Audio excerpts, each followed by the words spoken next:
নমস্কাৰ দেশৰ খবৰলৈ ষ্টুডিঅ'ত মই সুশীল পাটৰি আন্তঃৰাষ্ট্ৰীয় মহলত ভাৰতক এখন দৰিদ্ৰ দেশ বুলি জানে আৰু দৰিদ্ৰ ৰেখাৰ তলত থকা লোকেৰে ভাৰতে বিভিন্ন সময়ত অভিলেখো কৰিছে কিন্তু সময় এতিয়া সলনি হ'ল ভাৰতৰ পূৰ্বৰ অৱস্থা নাই আন্তঃৰাষ্ট্ৰীয় স্তৰত অভিলেখ গঢ়িবলৈ এতিয়া সক্ষম হৈছে ভাৰত কিন্তু এইবাৰ অভিলেখো কিন্তু দৰিদ্ৰতাক লৈ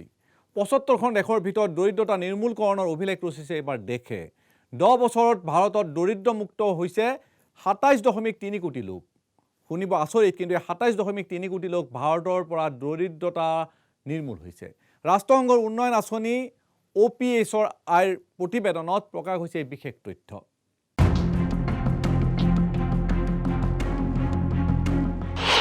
আন্তঃৰাষ্ট্ৰীয় স্তৰত ভাৰতৰ অভিলেখ দৰিদ্ৰতা নিৰ্মূলকৰণত অভিলেখ ৰচিবলৈ সক্ষম হৈছে ভাৰত 10 বছৰত ভাৰতত দৰিদ্ৰমুক্ত ২৭.৩ কোটি ৰাষ্ট্ৰসংঘৰ উন্নয়ন আঁচনি OPHৰ প্ৰতিবেদনত এই তথ্য কৰোনা মহামাৰী লকডাউনে দেশত দৰিদ্ৰ লোকৰ সংখ্যা বৃদ্ধি কৰিব বুলি আশংকা প্ৰকাশ কৰি থকাৰ সময়তে পোহৰলৈ আহিছে আশাৰ তথ্য দৰিদ্ৰতা নিৰ্মূলকৰণত অভিলেখ সৃষ্টি কৰিবলৈ সক্ষম হৈছে ভাৰত বিভিন্ন ক্ষেত্ৰত দৰিদ্ৰতাৰ কৰাল গ্ৰাসত যুঁজি থকা ২৭৩ নিযুত লোকক মুক্ত কৰিবলৈ সক্ষম হৈছে ভাৰতবৰ্ষ ৰাষ্ট্ৰসংঘৰ উন্নয়ন কাৰ্যসূচী আৰু অক্সফোৰ্ড দৰিদ্ৰতা তথা মানৱ উন্নয়ন উদ্যোগৰ তৰফৰ পৰা যুগুতোৱা প্ৰতিবেদনত প্ৰকাশ পাইছে এই তথ্য ৭৫খন দেশৰ ওপৰত চলোৱা হৈছিল অধ্যয়ন ইয়াৰে ৬৫খন দেশে বিভিন্ন ক্ষেত্ৰত দৰিদ্ৰতাৰে যুঁজি থকা বহু লোকক মুক্ত কৰিবলৈ সক্ষম হোৱা বুলি প্ৰতিবেদনত উল্লেখ কৰা হৈছে ২০০০ৰ পৰা ২০১৯ চনৰ ভিতৰত বহু কোটি লোকক দৰিদ্ৰতাৰ পৰা মুক্ত হোৱা বুলি স্পষ্ট কৰা হৈছে প্ৰতিবেদনত ২০০৫-৬ বৰ্ষৰ পৰা ২০১৫-১৬ বৰ্ষৰ ভিতৰত ২৭.৩ কোটি লোকক দৰিদ্ৰমুক্ত হোৱা ঘোষণা কৰা হৈছে প্ৰতিবেদনত বিশ্বৰ সৰ্বোচ্চ সংস্থাটোৰ মাল্টি ডাইমেনশ্যনেল পভাৰ্টি ইণ্ডেক্স অনুসৰি ভাৰত আৰ্মেনিয়া নিকাৰগুৱা আৰু মেচিডোনিয়াই অধিক সংখ্যক লোকক দৰিদ্ৰতাৰ পৰা মুক্ত কৰিছে বাংলাদেশ বলিভিয়া মালি নেপাল গেবন ৰাৱাণ্ডা নাইজাৰ নিকাৰগুৱা আদিতো বহুমাত্ৰিক দৰিদ্ৰতাৰ পৰা যথেষ্ট সংখ্যক লোক দৰিদ্ৰমুক্ত হোৱা বুলি ৰাষ্ট্ৰসংঘৰ প্ৰতিবেদনত প্ৰকাশ পাইছে national desk report eastern news Ladakh সীমান্তৰ গালৱান উপত্যকাত ভাৰত চীনৰ সৈন্যৰ মাজত সংঘৰ্ষ সংঘটিত হোৱাৰ পাছত ক্ৰমাৎ বেয়াৰ ফালে ঢাল খাইছে দুয়ো দেশৰ সম্পৰ্ক চীনৰ বিৰুদ্ধে সামৰিক শক্তি বৃদ্ধি কৰাৰ লগতে অৰ্থনৈতিক ক্ষেত্ৰত চীনক আঘাত কৰি আহিছে ভাৰতে ড্ৰেগনৰ দেশখনক অৰ্থনৈতিকভাৱে প্ৰহাৰ কৰিবলৈ ভাৰতে গ্ৰহণ কৰিছে বিভিন্ন পদক্ষেপ আৰু শেহতীয়াভাৱে পুনৰ চীনা কোম্পানীৰ সৈতে ৪৭১ কোটি টকাৰ চুক্তি বাতিল কৰিছে ভাৰতে চীনা company Beijing national railway research and design institute of signal and communication group company লিমিটেডক ২০১৬ চনত চুক্তি স্বাক্ষৰ কৰিছিল লেহেমীয়া কামৰ বাবে ইষ্টাৰ্ণ ডেডিকেটেড ফৰেইন কৰিডৰে বিগত মাহত নিৰ্মাণ কাৰ্যত বাধা আৰোপ কৰাৰ সিদ্ধান্ত গ্ৰহণ কৰিছে কৰোনাৰ ভেকচিন প্ৰস্তুতৰ বাবে বিশ্বৰ বিভিন্ন কোণত বিভিন্ন ধৰণৰ গৱেষণা হৈছে ইয়াৰ মাজতে প্ৰতিজন লোকে বিভিন্ন ধৰণৰ খবৰ পাই আহিছে যে কৰোনাৰ ভেকচিন ইতিমধ্যে প্ৰস্তুত হৈছে শেহতীয়াভাৱে অক্সফোৰ্ড বিশ্ববিদ্যালয়ে কৈছে যে তেওঁলোকে কৰোনাৰ প্ৰতিষেধক ইতিমধ্যে প্ৰস্তুত কৰি তুলিছে কেতিয়াবা চীনে দাবী কৰিছে কেতিয়াবা ৰাছিয়াই দাবী কৰিছে কানাডাই দাবী কৰিছে মুঠৰ ওপৰত বিশ্বৰ চুকে কোণে কৰোনাৰ ভেকচিন প্ৰস্তুতৰ কাম চলি আছে কিন্তু ভাৰতত কি হৈছে আজি দিব বিচাৰিছোঁ ভাৰতৰ এটা ভাল খবৰ কৰোনা প্ৰতিষেধক প্ৰস্তুত কৰাৰ ক্ষেত্ৰত দেশবাসীয়ে শীঘ্ৰেই লাভ কৰিব এটা বিশেষ খবৰ ইতিমধ্যে ভাৰতত সম্পন্ন হৈছে ভেকচিনৰ পৰীক্ষণ হাৰিয়ানাৰ ৰোহতক PGIত সম্পন্ন কৰা হৈছে ভেকচিনৰ হিউমেন ট্ৰায়েল অৰ্থাৎ অতি শীঘ্ৰে ভাৰতত প্ৰস্তুত কৰা অৰ্থাৎ মেড ইন ইণ্ডিয়াৰ ভেকচিন আপুনি লাভ কৰিব নিজৰ ঘৰত আহি আছে দেশবাসীৰ বাবে সুখবৰ ভাৰততে প্ৰস্তুত হ'ব কৰোনাৰ প্ৰতিষেধক হাৰিয়ানাৰ ৰোহতকত ভেকচিনৰ সফল পৰীক্ষণ লকডাউন কাৰফিউৱে স্তীমিত কৰিব পৰা নাই দেশত কৰোনাৰ সংক্ৰমণ উদ্বেগজনকভাৱে বৃদ্ধি পাইছে আক্ৰান্ত আৰু মৃতকৰ সংখ্যা। ইয়াৰ মাজতে মহামাৰী ৰোধৰ বাবে দেশত প্ৰস্তুত কৰি উলিওৱা ভেকচিনৰ সফল ট্ৰায়েলে দেখুৱাইছে আশাৰ কিৰণ। ৰোহটকত PGIত সম্পন্ন হয় স্বদেশী প্ৰতিষেধক কোভেক্সিনৰ হিউমেন ট্ৰায়েল।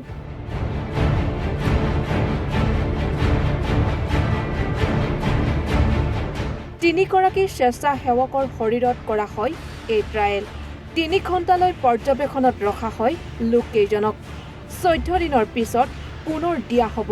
ভেকচিনৰ ড'জ। ভেকচিন প্ৰয়োগৰ পাছত কোনো ক্ষতিকাৰক পাৰ্শ্বক্ৰিয়া পৰিলক্ষিত হোৱা নাই। উল্লেখ্য যে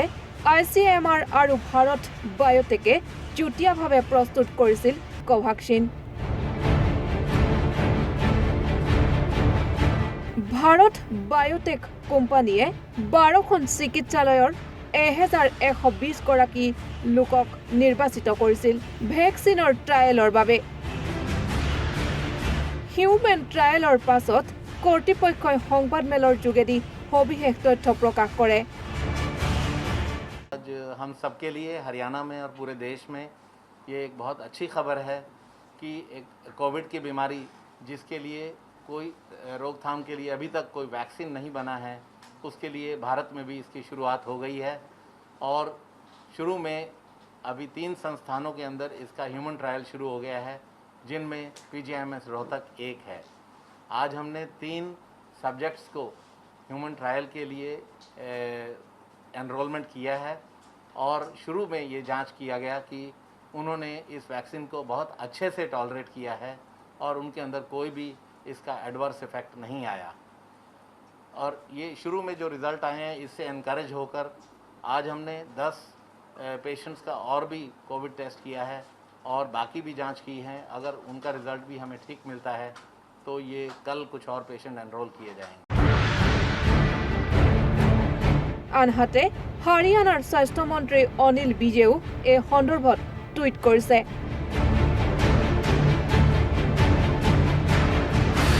নিউজ ডেস্ক ৰিপৰ্টছ, ঈশান নিউজ।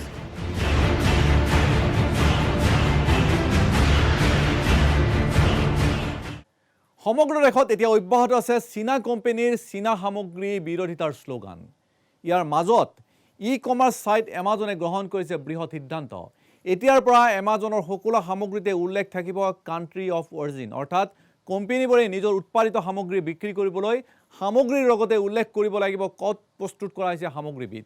এই পদক্ষেপৰ জৰিয়তে গ্ৰাহকৰ দ্বাৰা চীনা সামগ্ৰী ক্ৰয় কৰাটো সম্ভৱপৰ হ'ব বুলি আশা প্ৰকাশ কৰা হৈছে।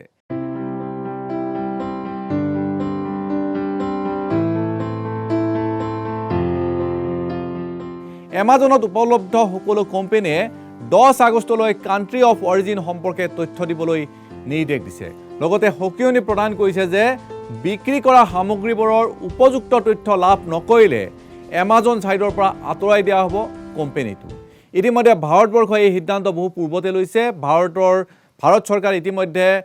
এক নিৰ্দেশ দিছে, যিসমূহ সামগ্ৰী ভাৰতত বিক্ৰী হয় সেই সামগ্ৰীত কাণ্ট্ৰি অৰিজিন অৰ্থাৎ কোনখন দেশত প্ৰস্তুত হৈছে সেই কথা স্পষ্টভাৱে লিখা থাকিব। আৰু সেই একে নিৰ্দেশনা এইবাৰ এমাজনেও মানি লৈছে। বিশ্বৰ ভিতৰত সৰ্ববৃহৎ mobile contract manufacturing company Pegatron আহিব ভাৰতলৈ। স্মাৰ্টফোনৰ বাহিৰে desktop, motherboard, tablet, gaming console, LCD টিভিও নিৰ্মাণ কৰিব এই বিশেষ কোম্পানীটোৱে।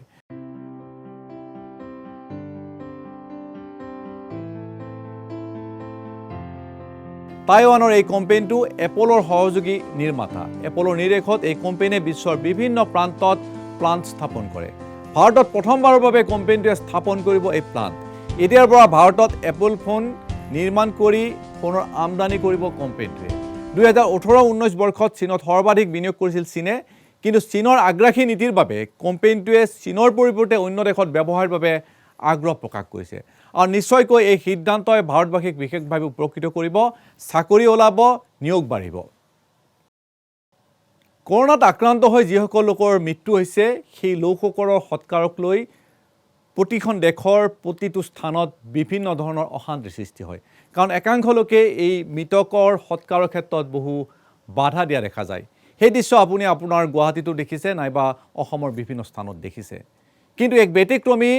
ঘটনা আপোনালোকক আমি জনাব বিচাৰিছোঁ দেশৰ এই বিশেষ খবৰ জৰিয়তে কৰোনা মহামাৰীত মৃত লোকৰ সৎকাৰ কৰাৰ সুযোগ লাভ নকৰে আত্মীয়ই কিন্তু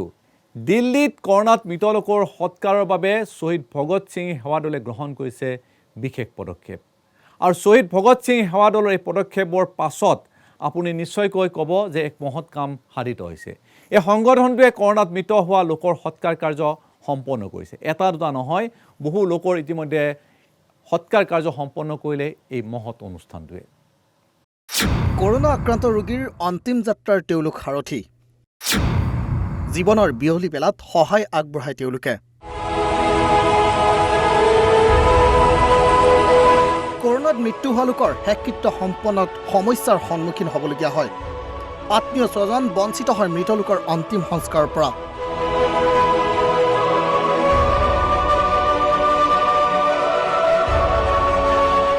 এনেকুৱা সময়ত মানৱীয়তাৰ নিদৰ্শন দাঙি ধৰিছে দিল্লীৰ এটা বিশেষ সংগঠনে কোনো সম্পৰ্ক নোহোৱাকৈ কৰোনাত মৃত লোকৰ কাষত সাৰথীৰ ভূমিকা পালন কৰি আহিছে শ্বহীদ ভগত সিং সেৱা দলে মহামাৰীৰ এই সংকট কালত আৰ্তজনৰ কাষত এতিয়া শ্বহীদ ভগত সিং সেৱা দল সদস্যবৃন্দ কৰোনা ভাইৰাছৰ সংক্ৰমণ বৃদ্ধিৰ পৰিপ্ৰেক্ষিতত দিল্লীত বিশেষ সেৱা আৰম্ভ কৰিছে এই দলটোৱে কৰোনাত আক্ৰান্ত হৈ যিসকল লোকৰ মৃত্যু হৈছে তেওঁলোকৰ সৎকাৰ কৰি আহিছে শ্বহীদ ভগত সিং সেৱা দলে এতিয়ালৈ 162 জন লোকৰ সৎকাৰ সম্পন্ন কৰিছে এওঁলোকে 35টা মৃতদেহৰ অন্তিম সংস্কাৰত উপস্থিত নাছিল কোনো আত্মীয় 7টা অনাথ মৃতদেহৰ সৎকাৰ কৰিছে দলটোৰ সদস্যই কৰোনা ভাইৰাছত আক্ৰান্ত হৈ মৃত্যু হোৱাৰ পাছত সৎকাৰৰ বাবে আত্মীয়সকলক দিয়া নহয় মৃতদেহ কিন্তু শ্বহীদ ভগত সিং সেৱা দলে সৎকাৰ কৰি আহিছে সকলোৰে মৃতদেহ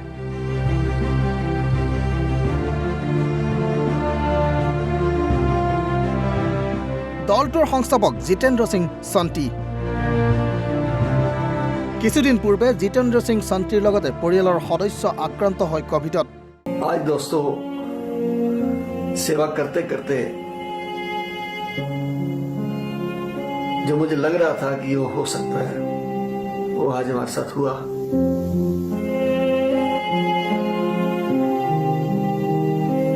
मैं मेरा बेटा जोतजीत सिंह जो मात्र 26 साल का है और एक बहुत ही इंटेलिजेंट बच्चा है लंदन से मास्टर करके आया है डिजास्टर मैनेजमेंट में दिन रात लगा रहा मेरे साथ और मेरी मिसेज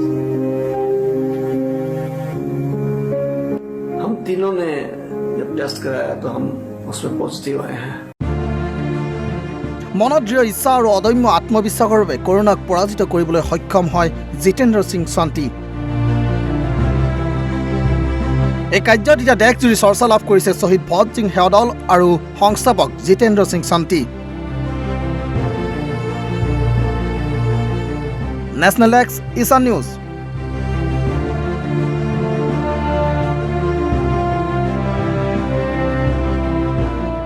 অযোধ্যা সন্দৰ্ভত নেপালৰ প্ৰধানমন্ত্ৰী কেপি ওলিয়ে কৰা মন্তব্যক লৈ ক্ষোভিত হৈ পৰিছে সমগ্ৰ দেশবাসী ইয়াৰ প্ৰতিফলন ঘটা দেখা গ'ল বাৰাণসীত কালি বিশ্ব হিন্দু সেনা নামৰ সংগঠনটোৰ কিছুসংখ্যক সদস্যই এজন নেপালী লোকৰ চুলি খুৰাই জয় শ্ৰীৰাম ধ্বনি দিবলৈ বাধ্য কৰায় हिंदू सेना जिंदाबाद हिंदुस्तान जिंदाबाद हिंदुस्तान जिंदाबाद जिंदाबाद जय श्री राम हिंदू सेना जिंदाबाद हिंदुस्तान जिंदाबाद हिंदुस्तान जिंदाबाद जिंदाबाद লোকজনৰ চুলি খুৰাই দিয়াৰ লগতে অলি বিৰোধী শ্লোগান দিবলৈ বাধ্য কৰা সংগঠনৰ সদস্যই श्री माननीय मौली प्रधानमंत्री जी मुर्दाबाद मुर्दाबाद नेपाली प्रधानमंत्री मुर्दाबाद मुर्दाबाद খুৰুৱা মূৰত শ্ৰীৰাম বুলি লিখিও দিছিল একাংশ লোকে নেপালী যুৱকৰ মুণ্ডন কৰাক লৈ চাঞ্চল্য মাৰ যোৱা নাই বাৰাণসীত ঘটনাক লৈ ইতিমধ্যে আৰক্ষীয়ে তদন্ত আৰম্ভ কৰিছে অভিযুক্ত সংগঠনটোৰ বিৰুদ্ধে ৰুজু কৰা হৈছে গোচৰ ইতিমধ্যে গ্ৰেপ্তাৰ কৰিছে 4 অভিযুক্তক আনহাতে পলাতক অৱস্থাত আছে সংগঠনটোৰ প্ৰতিষ্ঠাপক অৰুণ পাঠক ইয়াৰ লগে লগে দেশৰ খবৰৰ পৰা মই সুশীল পাত্ৰই বিদায় লৈছোঁ। পৰৱৰ্তী বাতৰিৰ বাবে চাই থাকিব ঈশান নিউজ।